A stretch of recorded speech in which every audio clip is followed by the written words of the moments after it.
Famous actor Nitesh Pandey अब हमारे बीच नहीं रहे। कार्डियक अरेस्ट होने की वजह से उनकी मौत हो गई है। सोशल मीडिया पर फैंस और सेलेब्स ने नम आंखों से एक्टर को अंतिम विदाई दी। सभी के लिए उनके निधन की खबर को सच मानना काफी मुश्किल हो रहा था। नितेश ने कई शोज और फिल्मों में काम किया है। देखते ये रिपोर्ट अंदर की बात।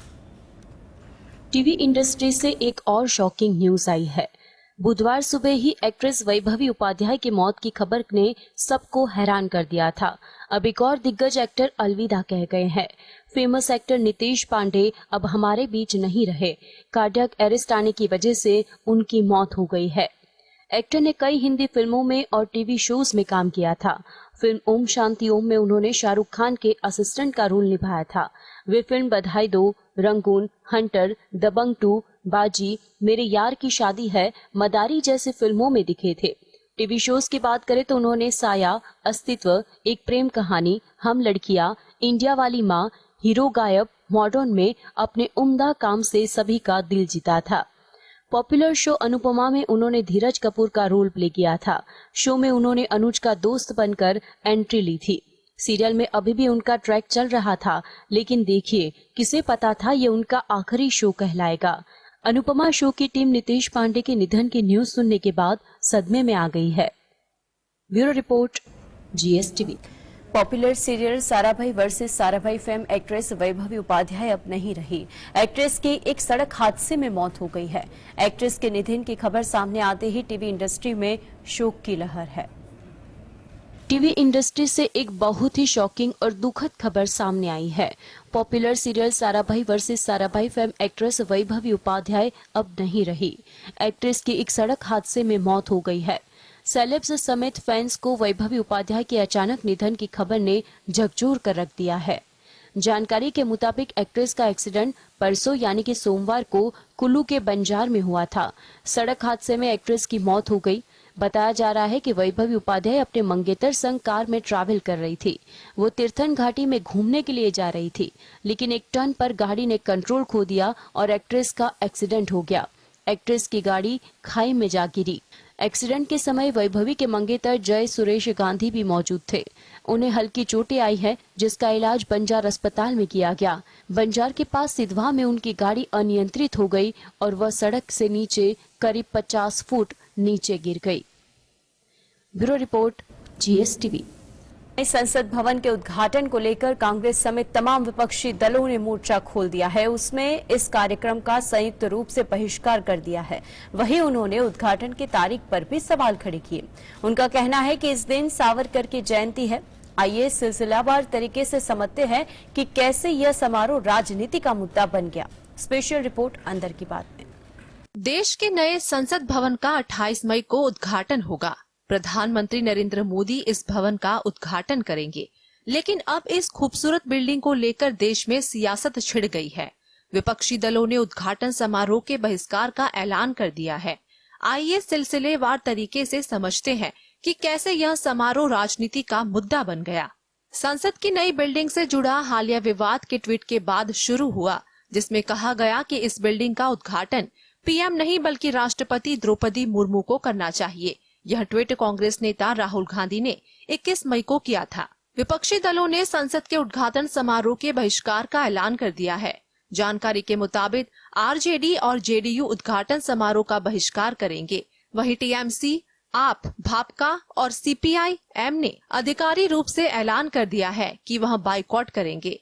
हालांकि इस कांग्रेस का अभी तक कोई रूप स्पष्ट नहीं हुआ है, लेकिन सूत्रों के हवाले से खबर है कि कांग्रेस भी बाद में बहिष्कार कर सकती है। टीएमसी सांसद सुदीप बंदोपाध्याय का कहना है कि विपक्षी दलों को पुराने संसद भवन का क्या होगा, इस बारे में अंधेरे में रखा गया है। उनकी पार्टी नए संसद भवन के उद्घाटन का बहिष्कार करेगी।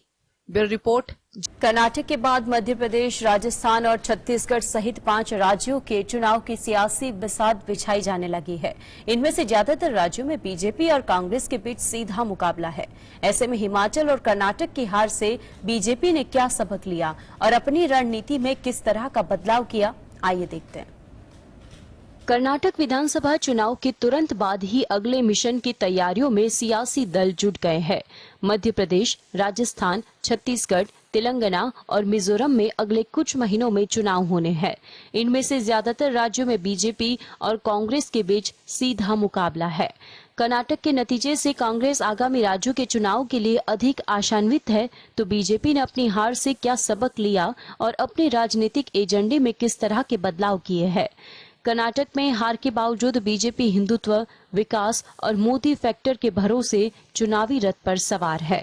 बीजेपी मोदी के नाम और काम के साथ साथ राष्ट्रीय मुद्दों पर चुनाव लड़ी थी, जबकि कांग्रेस स्थानीय और सामाजिक न्याय के मुद्दे पर अड़ी रही।